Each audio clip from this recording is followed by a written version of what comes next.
Le goût d'entreprendre, Doris Pradal.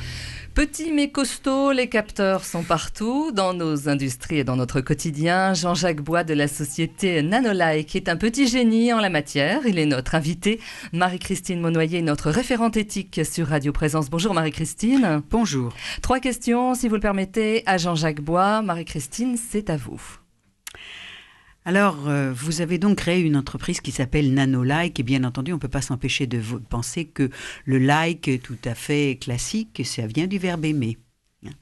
Donc, vous aimez les nanoparticules et ce qui est à la fois un domaine qui fascine Monsieur Tout-le-Monde, donc moi, et qui l'effraie en même temps. Et si les Semaines sociales de France avaient décidé la semaine dernière, à Lille, de consacrer leur réunion annuelle à l'homme et les technosciences, c'est à cause de cette ambivalence, de cette fascination versus inquiétude. Alors tout à l'heure, je vous ai entendu dire 1 ou 2 fois qu'il ne fallait peut-être pas en mettre partout.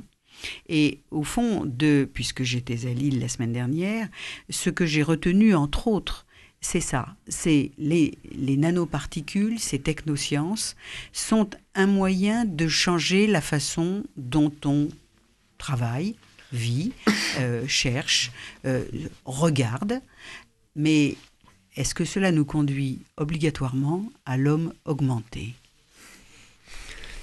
C'est une très belle question que j'aime beaucoup, d'autant plus que souvent c'est une des premières questions qu'on se pose quand on se lance sur des domaines technologiques. On arrive avec des innovations de rupture dans le domaine des nanos, etc. Et on est souvent beaucoup trop focus sur le produit, le marché, le client, etc. Et puis finalement, les enjeux sociétaux qu'il y a derrière, les enjeux environnementaux, on a un peu tendance à les laisser en second plan parce que d'abord il faut créer la société, il faut vendre, il faut faire tout un tas de choses. Et c'est bien d'avoir des fois des gens qui nous reposent des questions pour nous ramener un petit peu à notre rôle, en fait, notre impact dans la société. Ça fait aussi écho à ce qui avait été, au principe de précaution qui a été évoqué au forum technologique à la CCI il y a quelques temps, où mon associé intervenait justement. Et c'est des questions qu'on se pose, notamment dans les nanos. Alors, on a parlé des nanoparticules tout à l'heure. Il y a eu un grand débat sur les nanotechnologies, je crois, c'est en 2009, il me semble. Et la conclusion de ce débat, qui finalement est retombée comme un soufflet, c'était que les nanotechnologies, ça veut rien dire, parce qu'on met tout et n'importe quoi dedans. On met des microtechnologies qui existent depuis 30 ans. Les processeurs dans vos ordinateurs, c'est de la nanotechnologie, ça fait 30 ans qu'ils existent. Personne ne s'est jamais demandé si c'était dangereux. En revanche, mais maintenant, on se le demande. Voilà, maintenant on se demande, et ce qui est sorti de ce rapport, c'est que les nanoparticules, oui, ça peut être dangereux. Dans le sens où vous prenez une nanoparticule, c'est tellement petit que ça peut venir rentrer à l'intérieur d'une cellule, du noyau de la cellule, un petit peu comme ce qu'on appelle l'ARN messager, et venir s'intercaler entre 2 brins d'ADN pour casser ce qui constitue le livre de notre code génétique. Donc ça peut quand même faire peur. Après, là où il faut quand même avoir conscience, donc il faut avoir conscience de ce danger-là parce qu'il existe, il est présent. Les principaux dangers des nanoparticules sont aussi sur tout ce qui est voie respiratoire. Aujourd'hui, il y a des sociétés qui travaillent sur des fabrications de ce qu'on appelle nanopoudre, des nanoparticules en poudre, où là les dangers sont immédiats en termes d'inhalation, etc. Nous, chez Nanolike, on a pris le parti, et finalement c'est ce qui nous a un peu rassurés, parce qu'on s'est tout de suite posé des questions au démarrage, on n'a pas envie de partir dans quelque chose qui va nous des démiurges. Voilà. On est parti en se disant, nous on travaille sur des solutions déjà qui sont liquides. C'est que les nanoparticules ne sont jamais dans l'air, et elles passent de la solution liquide à la surface directement, sans évaporation, sans quoi que ce soit. Et en plus, si on regarde un capteur qu'on fabrique, derrière, on a l'équivalent de moins d'1 gramme de sable de nanoparticules qui va être posé, encapsulé, c'est-à-dire protégé avec des couches à l'intérieur, qui ne sera jamais en contact avec le client final. Mais c'est vous qui manipulez dans des laboratoires. Mais il y a des synthèses qui sont fabriquées en amont par des chimistes, mais tout ça reste à l'échelle de la chimie. Donc c'est vrai que nous, en termes de process sur nos applications, on a pris le parti de ne pas aller sur l'intégration de nanoparticules directement dans le corps pour des applications médicales, etc. On s'est vraiment concentré sur les capteurs parce que c'est quelque chose qui nous semblait maîtrisé en termes de process. Mais c'est vrai que nous, on a une veille quand même assez active sur la partie danger, et notamment les études qui ressortent autour de ça. Marie-Christine. Alors, la deuxième question que je voudrais vous poser est tout simplement liée au fait que, bien sûr, j'ai un peu préparé cette émission. Je suis allée sur le site de Nanolike et j'ai vu sur mon écran apparaître ces fameuses groupes de particules qui vont être collés, comme vous nous l'avez expliqué, sur une aile d'avion ou autre chose. En revanche, ce que j'ai pas vu, c'est vous, ni votre associé, ni votre nom. J'ai vu votre adresse, etc. Mais j'ai eu l'impression d'une boîte noire sans homme. Vous êtes un homme discret, c'est ça? C'est intéressant comme analyse parce qu'en fait, j'ai toujours été contre le fait de mettre le portrait des fondateurs dans la société parce que c'est ce qui d'ailleurs m'agace souvent. Quand je dis la société, je parle toujours de nous, je parle rarement de moi. Je n'ai surtout pas envie qu'on limite la société à ses fondateurs. Parce qu'aujourd'hui, on est quand même 9 salariés. Il peut y avoir 9 têtes. Hein. Alors, il peut y avoir 9 têtes, en effet. C'est quelque chose qui... Déjà, il y a après un certain nombre de règles juridiques, tout le monde n'a pas envie d'apparaître, etc. Et je voulais surtout que ça paraisse comme qu'on ne soit pas mis en valeur tout le temps, nous en tant que personne. Et moi, ce qui m'importe dans la société, c'est que l'humain, c'est une histoire interne finalement. J'ai pas besoin d'aller crier sur la place que regardez, on est là, on a une bonne ambiance, on s'entend bien, on a des valeurs, etc. Ce qui compte, c'est qu'on les mette en œuvre et que je suis plus dans ce côté un petit peu discret, si vous voulez. Et quand on a créé Nanolike, notre ambition aussi avec Samuel, c'est on voulait le faire à l'envers de tout ce qu'on avait connu dans nos stages, etc. Donc on voulait avoir toutes les contre-pratiques de management qu'on avait vues et qui ne nous plaisaient pas. Et ce qui fait que au quotidien, tous nos salariés savent exactement où on en est sur notre levée de fonds actuelle, sur la stratégie, sur le développement. Ils sont impliqués. Là, on est en train de transformer la société pour qu'ils puissent avoir des actions dans la société et se sentir encore plus partie prenante. On a toujours ce côté de...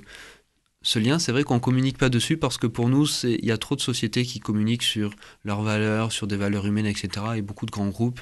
Et honnêtement, quand on voit comment ils les mettent en pratique derrière, on se dit qu'il vaut mieux peut-être pas communiquer et le faire. Voilà. Alors, juste une dernière question. Marie-Christine. Je comprends bien et ce que vous venez de dire sur la participation, par exemple, plus active des salariés dans l'entreprise est évidemment très intéressant. Ceci étant...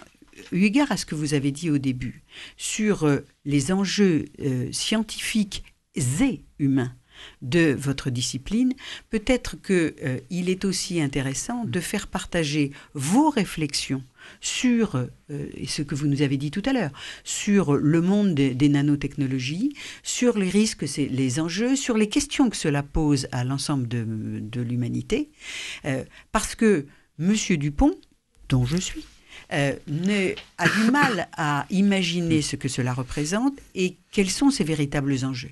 Donc au fond, vous êtes mieux placé que nous pour montrer qu'il faut réfléchir et qu'au fond, le consommateur potentiel que nous sommes a besoin de vos réflexions, le scientifique que vous êtes.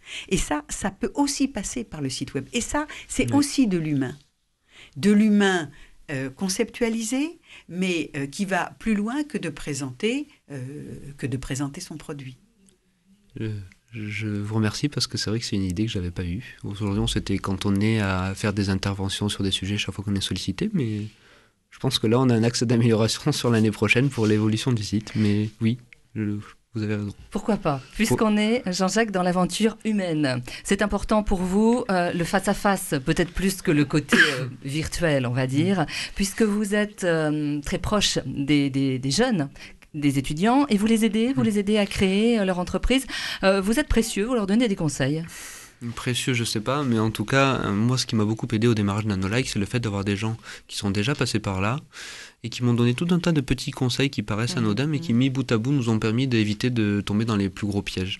Aujourd'hui, c'est ce que, même si j'ai qu'une modeste expérience de 3-4 ans de création d'entreprise, je me dis que je sais déjà quelque chose que je pourrais partager. Donc c'est ce que je fais notamment à l'INSA de Toulouse, où j'interviens sur un cours de création d'entreprise, où j'accompagne quelques étudiants aussi. Je suis assez impliqué dans la fondation Norbert Segard parce qu'on a monté des concours sur les créations d'entreprises, notamment au sein des étudiants. Et pas plus tard qu'hier, j'ai organisé un jury où on faisait passer des étudiants qui ont un projet devant des chefs d'entreprise qui les challenge sur leur projet. Il n'y a pas d'enjeu, c'était juste pour s'entraîner, mais ça fait énormément progresser. On est en train là... parce que je suis aussi membre du comité directeur du MEDEF 31, et j'y suis allé juste parce que ce qui m'intéressait, enfin pas juste, mais parce que je suis arrivé avec l'idée de dire il faut qu'on fasse quelque chose aussi pour les jeunes, parce qu'une organisation patronale comme le MEDEF, c'est l'occasion de partager avec des chefs d'entreprise, et il faut que les jeunes aussi puissent, dans d'autres contextes, pas limités à la technologie, au microcosme des ingénieurs INSA qui sont surdiplômés, mais aussi que des gens qui veulent créer des sociétés dans d'autres domaines, des artisans ou des commerçants, puissent avoir cet accompagnement. Le goût d'entreprendre, tout simplement. Exactement. Donc en fait, pour revenir, c'est vraiment ce goût d'entreprendre que j'ai envie de partager. Et alors que ça soit à l'INSA, au MEDEF, à l'incubateur, à des pépinières, etc., j'ai aussi commencé à investir pour la première fois quelques milliers d'euros dans des sociétés qui démarrent pour accompagner ça, et c'est vraiment quelque chose que j'ai envie de continuer. Et quel conseil vous pouvez donner rapidement, comme ça, en 2-3 mots ? Le seul conseil que j'aurais à donner, c'est... Enfin, il y a deux choses. La première, c'est si vous avez envie de créer, allez-y, ça marchera. Peut-être pas la première fois, ou peut-être pas autant que vous voulez, mais de toute façon, tant qu'on est motivé, on trouvera un créneau. Et ensuite, surtout, n'y allez pas tout seul. Trouvez un bon associé ou trouvez des anciens qui l'ont fait, trouvez des gens qui vous accompagnent. Et ne partez pas de se penser que vous savez rien avant de partir. Et au moins, si on sait qu'on a tout à apprendre, là, on a un bel axe de progrès. On pourrait terminer là-dessus. Comment vous vous voyez dans 5 ans ?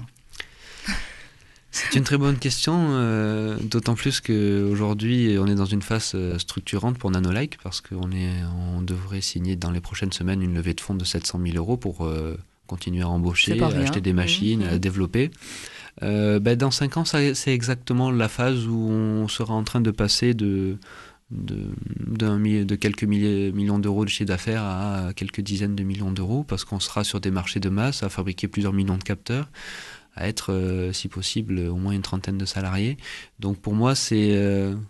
comme ça a été un plaisir sur ces 3 années de passer de 2 salariés à 9, j'espère juste continuer à avoir le plaisir de signer plein de CDI sur les prochaines années et acheter plein de machines et pouvoir continuer cette ambition-là avec quand même beaucoup de développement à l'international. Le message est passé. Merci Jean-Jacques Bois, société Nanolike. Vous êtes basé en banlieue de Toulouse, en région toulousaine, à Ramonville. On peut donner l'adresse de votre site internet, on vous trouve facilement. Oui, c'est www.nanolike.com. Merci beaucoup, merci Marie-Christine Monnoyer. Merci à vous d'être de plus en plus nombreux à nous écouter sur Radio Présence. Vous êtes créateur d'entreprise, votre aventure nous intéresse, n'hésitez pas à nous contacter, entreprendre@radioprésence.com.